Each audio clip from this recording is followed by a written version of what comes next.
My name is Tim Mulligan. I am the Research Director and Lead Video Analyst for MIDiA Research, an insights and data-driven analysis company focusing on the intersection between media and tech.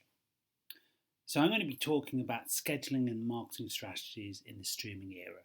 And I'm going to be focusing on how best practice can be learnt and applied from what's happening in the streaming first alternatives to linear TV consumption. So to do this, I'm going to be looking at meta trends. What are the overall driving factors leading towards a increasingly digital focused engagement with video content? I'm then going to be deep diving into streaming engagement dynamics, understanding who those streamers are and how they interact with content in a way that's clearly nuanced and differentiated from the linear TV world. I'll then look at how linear TV audiences adapt their behaviour in the digital streaming environments.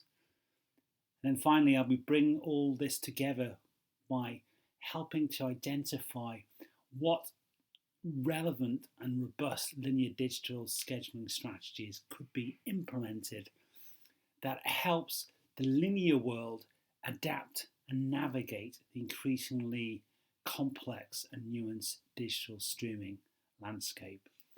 And I'll conclude by a number of concluding comments about this landscape and important takeaways to be gleaned from this presentation. So the key meta trend is streaming video is now mainstream. So if you look at this data, back in Q4 2016, 40% of consumers in leading English-speaking markets paid for video subscriptions on a monthly basis. That's now gone up to 51% in Q4 2019. So we've reached a point where we have achieved mainstream penetration for paying for streaming video subscriptions, into significantly increased revenue streams, moving into the subscription video on demand landscape. Now the growth rate is declining because it's transitioning into a mainstream proposition. But make no mistake, this is an increasingly strong part of the video landscape. Alongside this, we're seeing engagement with linear TV. Now you look at this data, just in the last year, there's been a 19% decline in linear TV viewing in leading English-speaking markets. Now this disruption is being facilitated and enabled by streaming incumbents and streaming insurgents who are moving into the marketplace. And if you look, still led by Netflix and Amazon, but we've got new DTC disruptors moving into the landscape. Disney is betting the metaphorical ranch on being able to create a viable, future-proof digital direct-to-consumer strategy. Viacom CBS, the recently merged Viacom and CBS business, has recently announced that it is accelerating the early strides it's made with CBS All Access and Showtime to deliver a robust, compelling, mainstream D2C proposition. And of course, we have Apple TV Plus, a significant investment in premium video content by a leading tech major to help support their ecosystem and grow their services division. And if you think about their ability to leverage their strong music streaming and their increasingly robust game streaming and news streaming alternatives to complement the video aspect of their business, Apple is a very strong, potentially disruptive part of this new emerging DTC landscape. And then we've got HBO Max and Peacock. HBO Max and Peacock are coming in many ways from the old guard, traditional media powerhouses adapting to this D2C landscape. And if we take a look at their objectives, the fact that they're both controlled by communications operators who are largely domestically focused in the US helps nuance what their strategies are going to be. But it also allows them to experiment with things like having AVOD, advertising video on demand, as a central plank of their go-to-market strategy. And indeed, it wasn't for the recent rescheduling of the 2020 Tokyo Olympics, we would see a big announcement around the ability to live stream ad-supported content from the Tokyo Olympics in the US market this July on Peacock. Now, of course, that's going to be delayed for a year, but it shows the opportunities that are rapidly emerging as these D2C disruptors come into market. They're all looking at different parts of the ecosystem. They're all focused on their own specific aspects of what matters for them in forms of engagement and how they position themselves. Because fundamentally, we've got a rights, an infrastructure, and a distribution landscape. Now, they all are closely interlinked, but the value propositions, the go-to-market strategies are very different for each of them. And this is a value shift where rights is now part of the equation rather than driving force behind the ability to monetize TV show content in the digital era. So, as is becoming clear, a lot of these leading D2C services they're paywall effectively. You have to pay for a monthly subscription or a yearly subscription to access this content. The ones that don't have this are actually either flat or in slight decline for engagement in the leading English-speaking markets, because we are moving into something which we at MIDiA researched as economy. In this case, it's the peak attention economy. So what is the attention economy? Attention economy is the concept that consumers in the digital landscape, part of the way that they engage in a value exchange for services is through giving their attention. So they can give their data, increasingly difficult under GDPR. They can outright pay for content through subscriptions or download transactions, or they can give their attention. Now, attention is not just important from the point of view of understanding what is the key value exchange, it's also crucially important for understanding cut through. How do you get to digital audiences in a saturated marketplace? Because we're at peak attention now. And what that means is there's no more free time left to be able to monetize.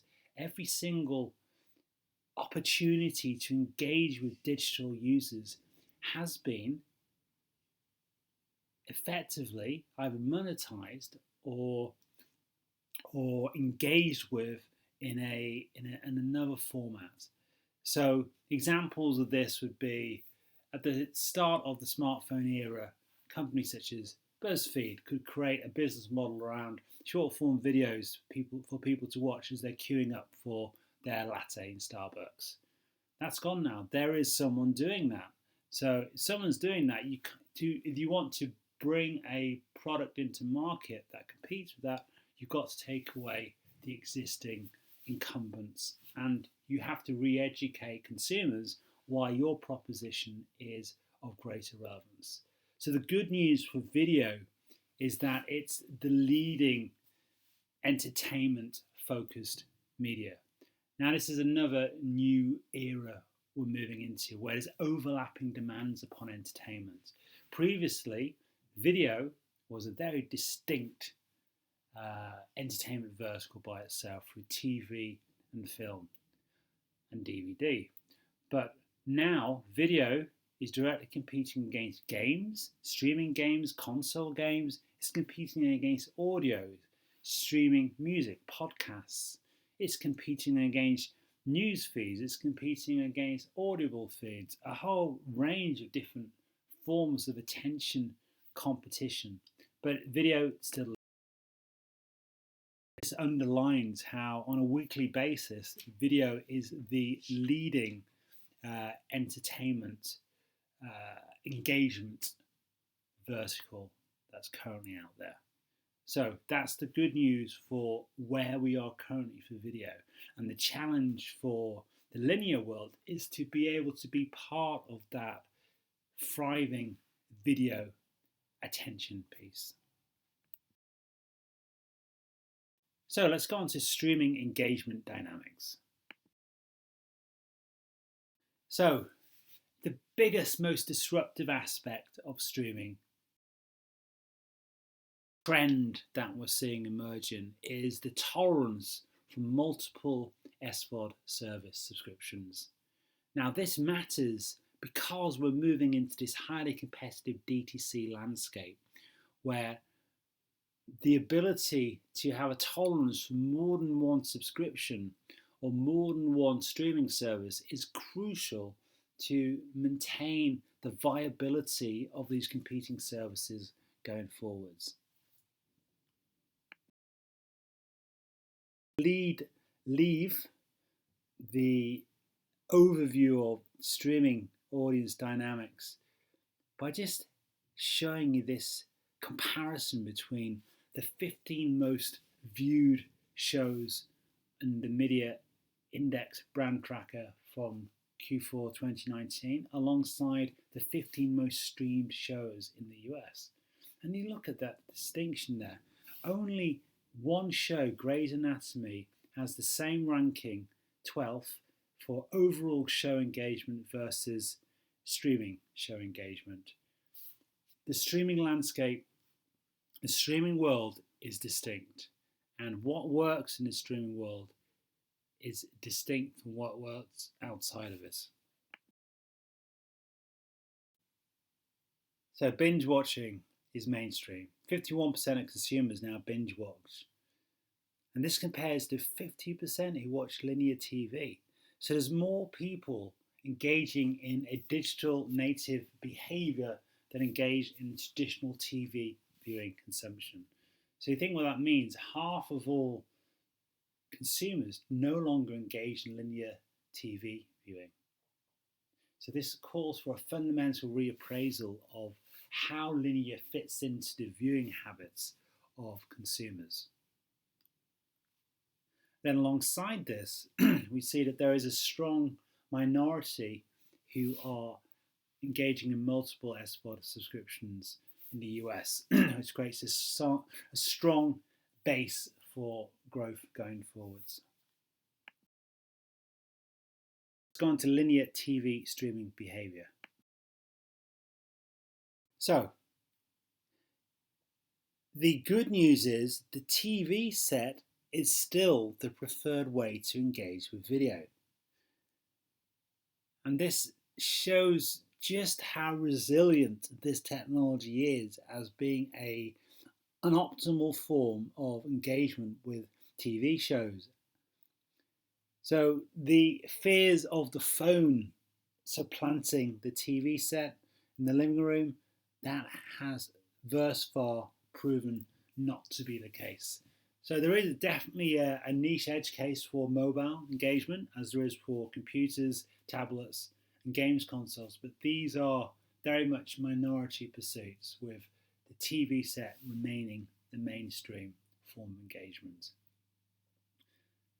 And viewing behaviour, that's where the big transition has happened. Binge viewing now the most engaged video viewing above live TV viewing. So the linear takeaways, it's really important to understand that linear is now not the most dominant way of engaging with TV content. yet the TV set remains the default destination for people to engage with TV shows.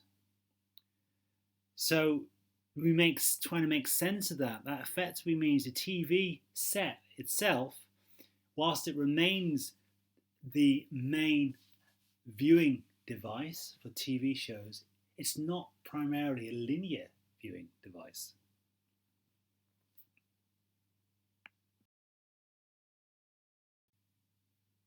So let's move on to see where this leads from the perspective of trying to tie in the linear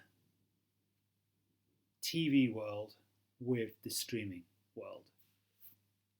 And I want to by identifying something which is crucial to understanding digital audiences, and in many ways it's a familiar concept for TV networks, for TV channels and TV operators, but what it means now in the digital environment is distinctly different from what preceded it. I'm talking about fandom. And what we have now in the digital landscape is a fragmented show fandom. So linear TV is on a secular decline trend, whereas asynchronous video on demand consumption continues to increase. So this means that the previous ability that TV had to turbocharge fandom around particular shows that were given primetime billing on a limited schedule release, where there was a lack of opportunities for alternative premium forms of content. Those days are over. So the water cooler moment that defined cultural interactions in the pre-digital era, they've now been superseded by a multiplicity of asynchronous consumption formats. And this occurs because the consumer is now empowered to choose when and how they engage with content.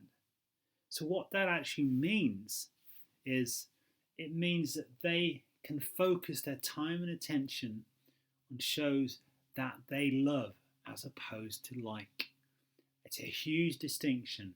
And what it means is for those who are fortunate to make the strategic decisions to invest in niche shows with long, broad appeal, they're going to have an increased return on investment for commissioning that content. Fandom comes down to 4 key areas. Identity. Now, identity is a fascinating part of the digital consumer landscape, because identity here is how content is used to help form not necessarily the offline world view and perception of the consumer, but the digital view, the digital perception of how they are and who they are.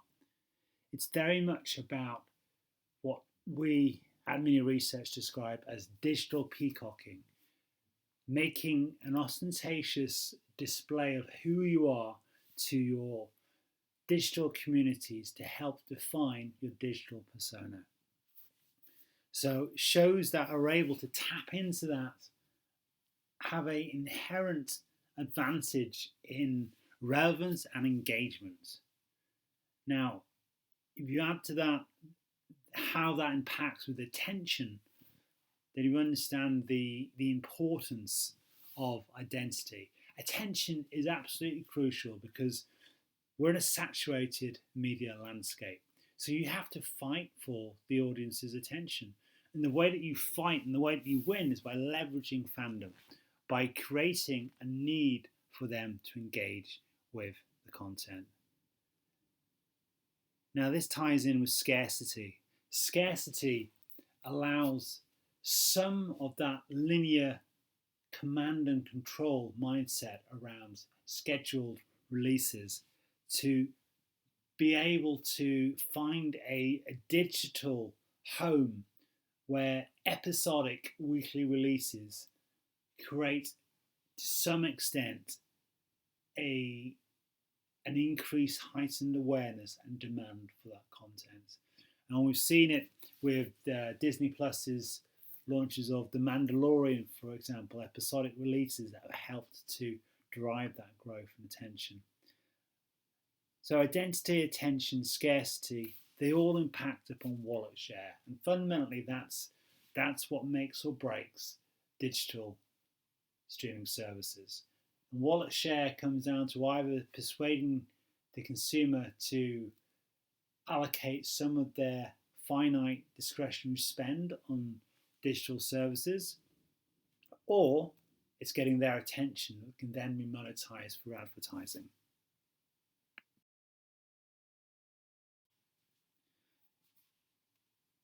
So, an example of how this plays out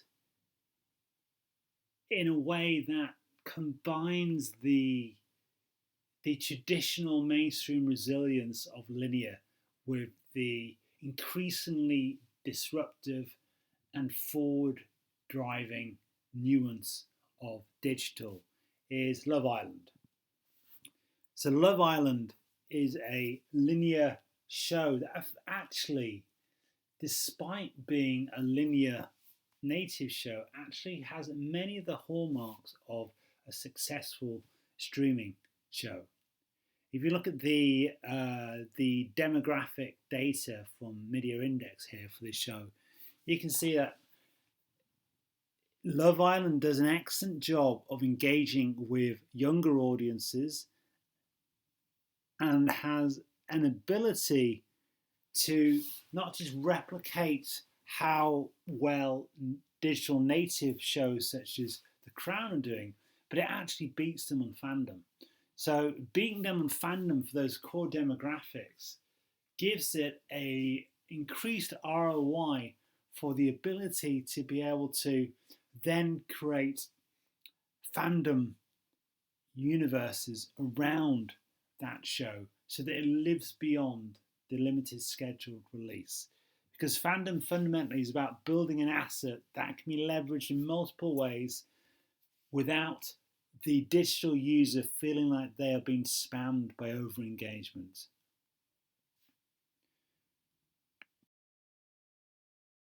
Conclusions then.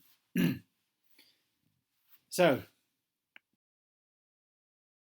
conclusions for this talk on linear scheduling strategies fundamentally comes down to a recognition that linear is no longer the main viewing experience for consumers. It's absolutely central to what video consumers engage with, but it's now being eclipsed by binge viewing, and it's on a downward trajectory. So whilst it remains highly relevant at the moment, it's decreasing in relevance. So understanding the digital alternatives, understanding how digital audiences work is crucial to be able to navigate this landscape. So secondly, TV is no longer primarily a linear TV viewing experience. It's a de facto streaming device. Understanding that requires both a fundamental reset of how to perceive the TV set, but it also opens up a whole range of opportunities for being able to move beyond the analog constraints of the TV set, of the TV linear schedule programming, and use linear as a foundational piece to be able to build out digital first alternatives and successors. So, just to reiterate, TV shows have to be digitally relevant to retain audiences in this hugely competitive streaming era. So understanding the competitive strengths of linear for building of attention, awareness and excitement, but then using that to leverage the real strengths of digital and connect younger and older audiences who are familiar and engaged with aspects of digital behaviour such as binge viewing is crucial going forwards. And it all comes down to fandom.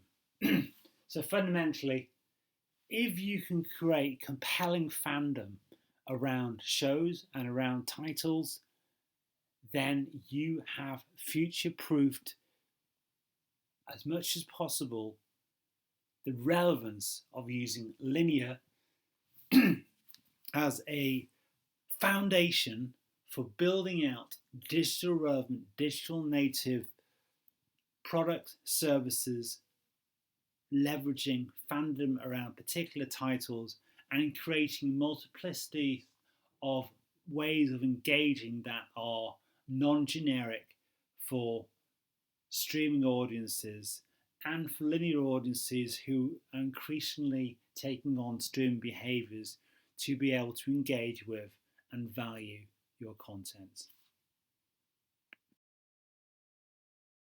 Of this presentation, I'd like to say thank you. Once again, my name is Tim Mulligan. I can be found at these following contacts at my email address, tim@midiaresearch.com, or you can follow me on Twitter, MulliganTimD. And we have a newsletter which you're very welcome to find out more about on that link below, MIDiaResearch.com/get updates. And happy to continue this conversation beyond this presentation. Okay, thank you. Bye-bye.